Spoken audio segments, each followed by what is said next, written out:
The Raptors confronted a formidable challenge as they took on the Boston Celtics, a game that was as revealing as it was disappointing. This matchup not only illuminated the team's potential, but also underscored their concerning limitations.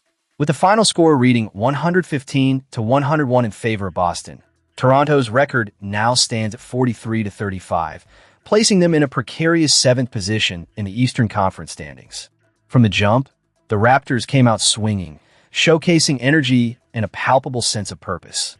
They seemed prepared to engage in a high-stakes battle, matching the Celtics' intensity early on. Their ball movement was notably sharper than in recent outings, and they effectively attacked the paint, creating open looks that allowed them to stay competitive. In those early minutes, it appeared that the Raptors were poised to pressure one of the league's elite teams.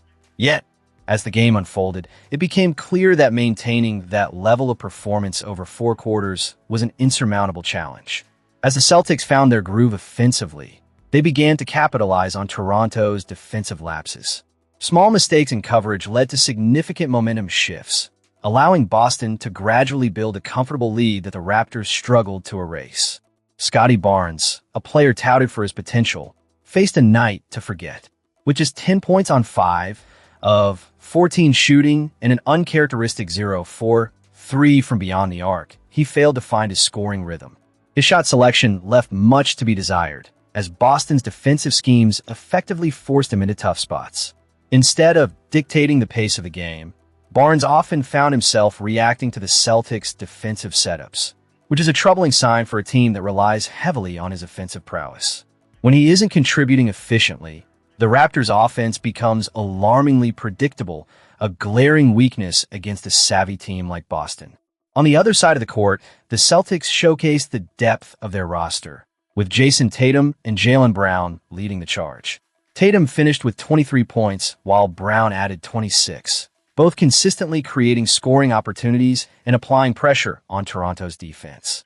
Their ability to score in various ways, whether it was through aggressive drives, mid-range shots, or three-pointers, kept the Raptors on their heels throughout the game. What stood out was not just their scoring, but their knack for delivering in critical moments. Whenever Toronto attempted to close the gap, the Celtics stars responded with timely baskets that shifted the game's momentum right back in their favor. Boston's depth proved to be a decisive factor in this contest. Contributions from their bench players allowed them to maintain a consistent level of play, avoiding the type of drop-offs that could drastically alter a game's outcome. In stark contrast, the Raptors struggled to find that same level of consistency. While R.J. Barrett provided a commendable 15 points along with 5 rebounds and 4 assists, the overall production fell short of what was needed to keep pace with the Celtics. Execution, or lack thereof, played a pivotal role in this loss. Boston's offense was structured and efficient, while Toronto suffered through stretches of stagnation that allowed the Celtics to build and maintain their lead. This lack of execution was compounded by defensive inconsistencies.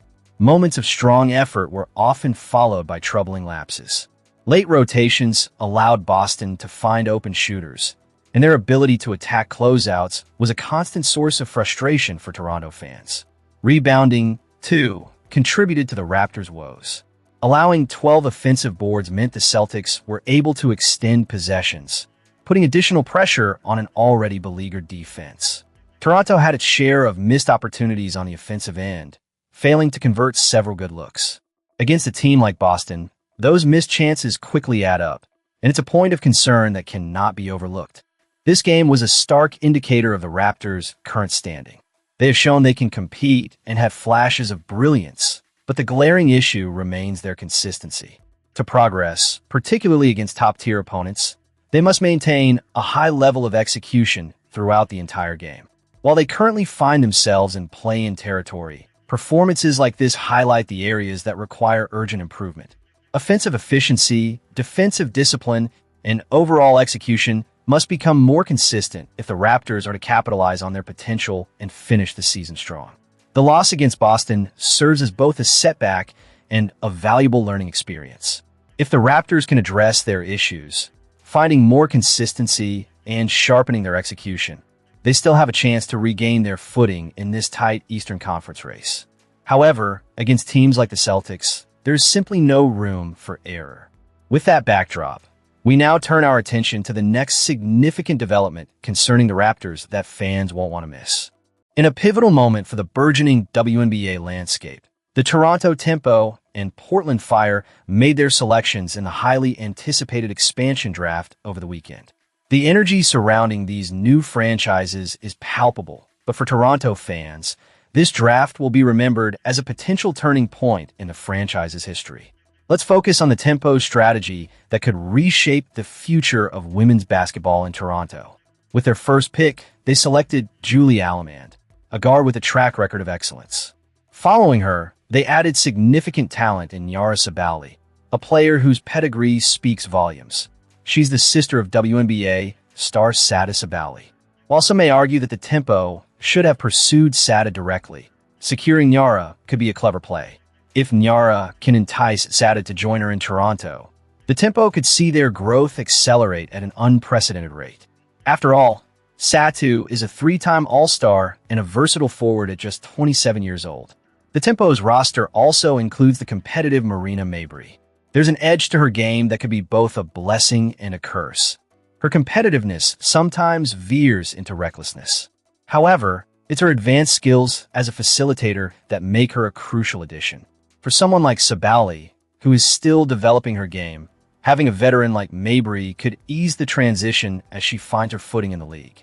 This isn't just about assembling talent. It's about creating an environment where young players can thrive alongside seasoned pros.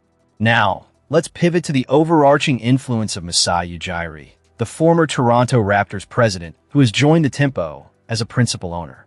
His presence is monumental, not merely because of his storied past in the NBA, having led the Raptors to their first championship in 2019, but also due to the vision he brings to the table.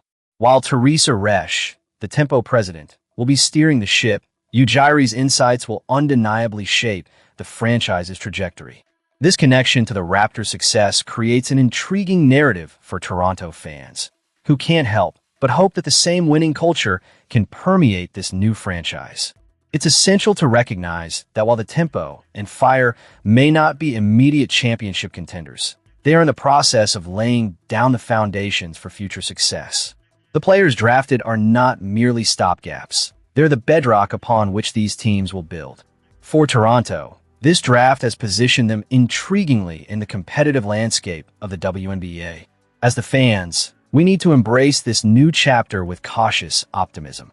The Tempo's roster is not yet complete, and the journey will be fraught with challenges. However, the potential is there, and with the right moves in free agency, they could transform from an expansion team into a formidable force. So what's next for the Toronto Tempo? Will they be able to leverage their connections and draft strategies to attract top-tier talent? Will Ujiri's influence be enough to guide them through the growing pains of a new franchise? The answers to these questions will unfold in the coming months, and as die-hard supporters, it's our duty to rally behind this team as they carve out their identity in the league. If you're just as invested in the growth of the Toronto Raptors and now the Tempo, make sure to subscribe and share your thoughts on this transformative moment in the comments below. What do you think about the Tempo's draft choices? How do you see the influence of Masai Ujiri playing out?